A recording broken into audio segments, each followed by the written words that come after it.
itu keputusan kedamaian yang perlu dilakukan lah.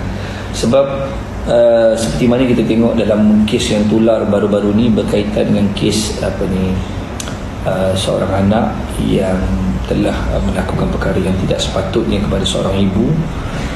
Cuma saya jadi sedih pada hari ini. Kenapa saya buat live juga pada hari ini?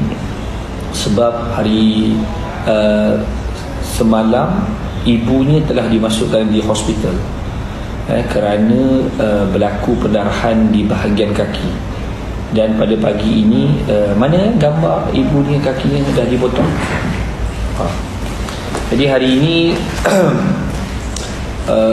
saya dimaklumkan pagi ini, dan kita punya sahabat semoyan ada pergi menziarahi keluarganya, melihat keadaan ibunya sekarang ni.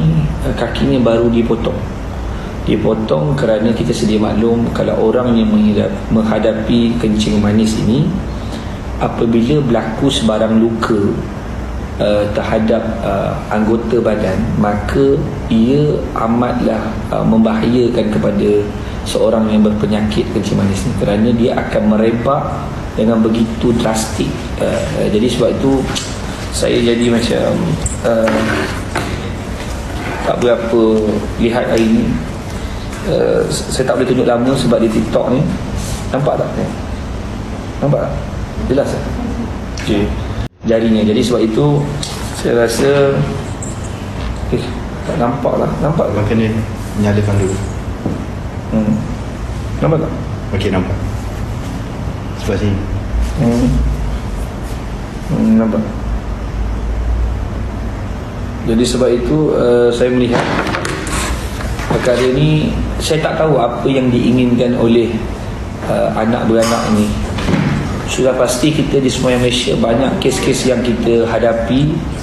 Kes ini adalah kes kenapa kita mengambil berat dan mengambil tahu, kerana ia melibatkan tanggungjawab lah.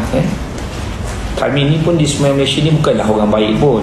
Kita pun bukan yang baik sangat. Kita pun biasa bergaduh, kita pun biasa melakukan kesalahan. Kita pun kadang-kadang dalam buat kes pun kita ada terlepas kata, terlepas cakap, terlepas perbuatan. Tapi bila kita tahu dan kita sedar kesalahan kita, maka kemaafan itu ataupun permohonan maaf itu lebih, kita memilih jalan yang lebih baik. Sebab itu bila kita lihat hari ini, bila saya lihat tak dengar ni. Facebook tak dengar.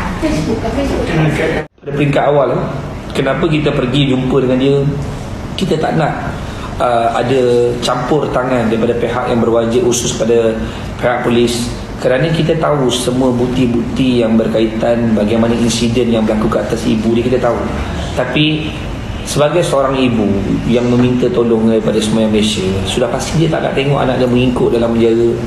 Dia tak nak tengok anak dia duduk dalam lokap. Dia tak nak tengok anak dia hilang kerjaya. Dia tak nak tengok anak-anak dia hilang pendapatan. Dia nakkan anak-anak dia ni sentiasa rapatkan ukhuwah kembali bersama dalam umur-umur di akhir usia ni. Apa lagi seorang ibu yang dia nak? Dia nakkan anak-anak bersama dengan dia. Itu saja. Sebab itu kita pilih untuk uruskan pendamaian. Dan kenapa kita pergi kepada live, saya nak jelaskan juga. Kenapa Semoyan Malaysia bertindak untuk buat live?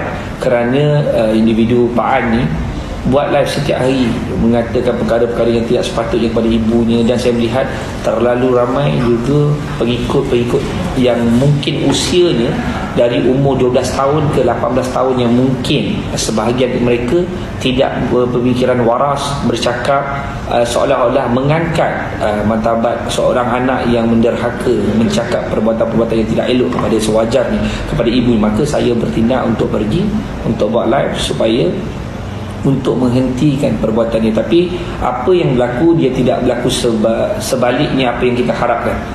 Kita harapkan setelah bertemu, jumpa mak dia, selesai masalah, dan maknya kembali anaknya kembali ke pangkuan ibu, ibu kembali ke pangkuan anak, hidup dengan bahagia, aman damai, hiduplah sampai di akhir hayat. Itu yang kita harapkan di Semoyan Malaysia. Tapi bila kita lihat usaha demi usaha yang kita lakukan, kita nampak begitu agresif kadang-kadang kakaknya dan juga adik-adiknya yang tidak rasa ada langsung rasa bersalah kepada ibu. maka kami juga manusia biasa. Saya ada ibu, saya ada ibu, saya ada arwah mak mentua, saya ada ayah mentua, saya ada ayah saya kandung sendiri. Saya tahu perasaan tu. Jadi kadang-kadang of course lah kita pun rasa macam orang hajarnya kan, macam tu lah. Seorang budak yang kita rasa tak fikir ke ini perbuatan yang kau buat kepada mak ayah kau ni, kepada kalau arwah ayah kau masih hidup, masih arwah ayah kau sedih dan apa yang kau lakukan kepada ibu kau. Tak kisahlah selama ni ibu kau bekerja siang dan malam, susahnya macam mana sekalipun kau tak nak ambil tahu, tak apa. Tapi kau kena ingat, daripada kau kecil kau dibesarkan oleh seorang ibu dengan ayah kau, arwah ayah kau. Ayah engkau lah yang membiayai rumah engkau, ayah engkau lah yang membiayai sekolah engkau, ayah engkau lah yang membiayai engkau punya bibik yang kau rasa macam ibu angkat engkau tu yang 30 tahun dah hidup dengan engkau. Jadi siapa yang biaya? Kalau semua masyarakat tahu, kalau orang kencing manis ni kalau dah mula potong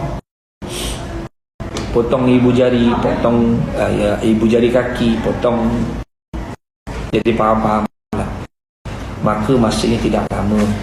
Jadi saya cadangkan, pergilah jumpa ibu kamu, berhubunglah dengan saudara mara kamu yang terdekat untuk aturkan pertemuan. Saya insya-Allah, saya sendiri di dalam mewakili semboyan Malaysia. Sekiranya kamu nak berdamai dengan ibu kamu dengan baik, saya sendiri akan pujuk ibu kamu untuk menarik laporan. Tapi kalau kamu masih berdegil, kamu masih dengan kekerasan, dengan nak buat live lagi 9 hari bulan ni, tak guna buat live. Dekat saya ada rakaman video yang di mana saksi-saksi yang ada di tempat kejadian ketika berlaku insiden antara perbuatan kamu dan abang kamu dan adik kecil kamu ke atas ibu kamu.